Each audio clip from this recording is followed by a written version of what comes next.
Osweiler will start in place of the injured Peyton Manning this weekend against the Bears. Since Manning and Osweiler both joined the Broncos in 2012, Osweiler has taken 150 snaps, with only one of those snaps coming in a one-score game, and it was when he took a knee before halftime. Osweiler is taking on a Bears team who is a perfect 3-0 versus the AFC West this season.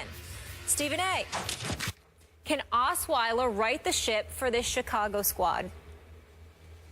I don't know if he can right the ship for Denver, but I can tell you this. Yes, Denver, excuse me. I don't think he'll have to. The fact is that with Aqib Talib coming back with that secondary and that defense going up against Jay Cutler, I expect them to rattle Jay Cutler and to beat Jay Cutler. Osweiler just has to make sure he doesn't lose the game for them. According to the numbers that I saw, and since he's been in the NFL, he only threw like 30 passes. Threw like 2 touchdowns, one last year, one this year, just last week against Kansas City, and completing 14 of 24 passes. I don't expect him to knock anybody's socks off. I will tell you this. Chicago can beat this team if Denver's running game continues to be what it's been. Ranks 29th in the NFL. C.J. Anderson and Ronnie Hillman really have to get it going. They've got to figure out a way to get their running attack going, certainly in this game, to take some of the pressure off of Brock Osweiler. But I will tell you that I expect this defense to get the better of Jay Cutler so long as they're put in a position where they could potentially win this game. If Brock Osweiler stinks up the joint, and they can't run the football either, like they haven't been able to for most of the season, then Chicago can win this game. But I'm going to bet on Denver that Osweiler, a young guy that appears to have some promise, although I haven't seen him. I really don't know what he can do yet. It'll be interesting to see what he does. I'm going to think that the Denver Broncos are going to run the football relatively effectively this week, that others will get involved and they'll be respectable, and that the defense will score at least one touchdown for them. And I'm going to pick the Denver Broncos to win this game 24-20. Is that more Jay Cutler hate I'm hearing from you? Sure. That'll never go away. Oh, okay. Thank you. That'll never go away completely. I can't help it. I just can't. Guess what? I'm picking Chicago to win this game because the Vandy man can. This is the year. The Vandy man can. Watch what happens. Jay Cutler, I don't know if you all have noticed. What? He is having his best year as a pro this year. And by the way, his new head coach used to coach the Broncos, and his new offensive coordinator, who has turned his life and career around, used to OC the Broncos. Interesting. Jay Cutler was drafted by the Broncos. Oh, this is the first time Jay's ever played against the team for which he first played. Interesting. I kind of like this at Chicago against Brock Osweiler. How much pressure is on this poor kid? I saw a stat here. He's thrown 150 passes. Only one has come in any game as close as one score. So all of his passes thrown in the NFL have been garbage time passes, mop-up passes.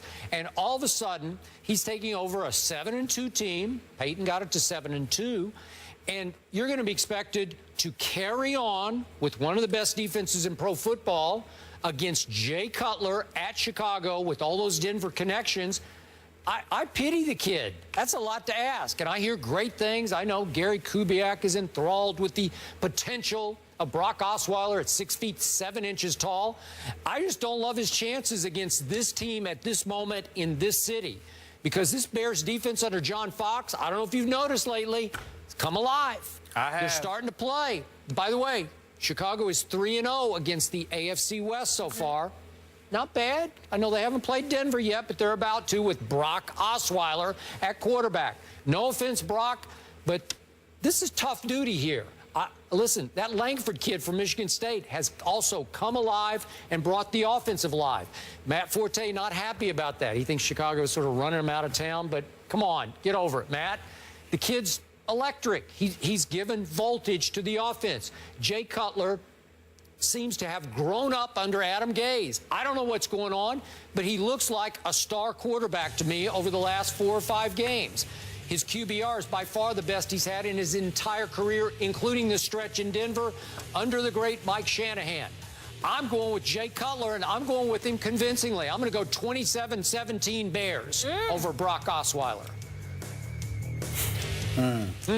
Interesting that you say that. You got to remember, Chicago is fourth against the, I believe they're like fourth against the pass. I mean, I'm just wondering about them right now. I'm just looking at some of the guys in their secondary. You got Tracy Porter, Kyle Fuller. That's nothing to sneeze about. Amos and Antrell Rowe being there definitely has been an asset to them. I get all of that. And John Fox knows what he's doing. He so does. Defensively, they can do something. There's cause for concern. I give you that. Are you going to change your pick?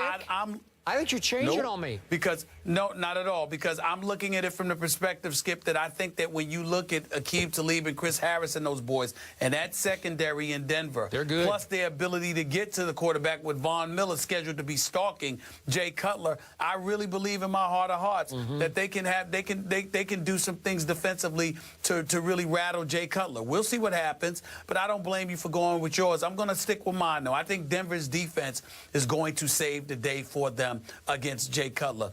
I refuse to pick Jay Cutler to win a game like this. I know it can happen, but it just ain't in me to do it, man. It ain't in me to do it.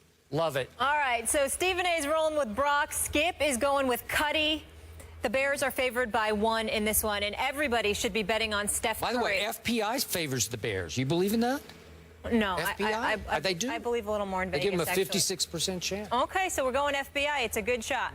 Oh, by the way, guys, remember, Skip, Chicago is 24th in the league in points allowed, but 7th in yards allowed, which gives me the indication that their offense is giving up some stuff, and as a result, opposing offense are able to score due to good field position because somehow, some way, Jay Cutler's going to find a way to mess things up. Just wanted to throw that out there. You better hope so. You know who's dominating every statistical category? Steph Curry. Staples was on fire last night, and Chef Curry was cooking. The high praises for Steph keep coming in. We'll react to that one on the other side. First Take is brought to you by Joseph A. Bank, the answer to quality men's attire since 1905. And 5 Gum Truth or Dare. Are you game? You guys always say that I'm obsessed with him and all that. You guys are obsessed with him, not me. But you're the ones who talk about him every single day. We prepare for them the same way we prepare for every team that we face. Do I obsess with them and all that? You guys write about, I've lost 7 of 8, so why are you even talking to me? We got no business being on the same field. That's what you said. I've lost 7 of 8 against them, so don't talk to me. Rex Ryan getting testy with the New England media during a conference call on Thursday. Skip, what's your reaction? Stephen A., my reaction as a Brady fan is it scared me. I thought that was real.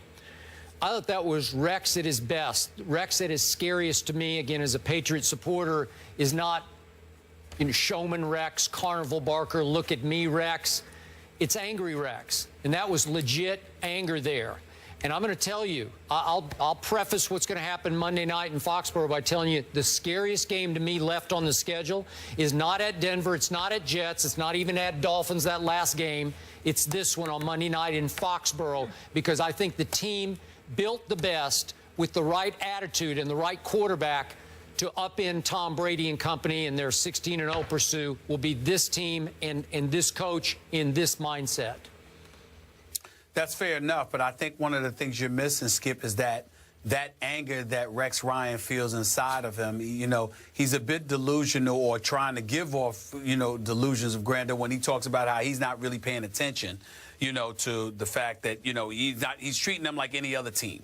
They're not any other team to him. They're a team within his division that has dominated him since he has been a head coach in the NFL. They've beaten him 8 of the last 9 times. They keep winning division titles at his expense. And he came into the NFL as a head coach talking about how he's not here to kiss Bill Belichick's ring. Yep. And everybody remembered that. So it's those kind of statements that have come back to haunt him because he's had no choice but to kiss the ring, because since Rex Ryan has been a head coach, the Patriots have been to 2 Super Bowls and have won 1.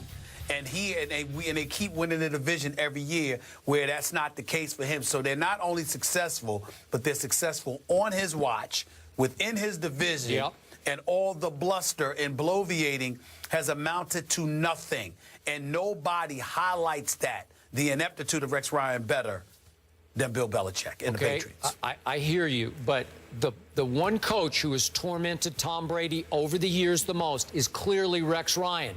Now, he did bloviate ahead of the game early this year at Buffalo, and he got it stuffed right back in his face by one of the great Brady regular season performances of his entire career. But it was 40-32. Tyrod scored 32, some of them late. But Tyrod, I don't think he's afraid of Tom Brady in his own way. That's true. But they were down 37-13 before New England got a little lackadaisical. But three of those TDs, half of those total yards are from players that can't go. Julian Edelman, Dean Lewis. So we will see. Bingo. See you guys on Monday. Have a great weekend.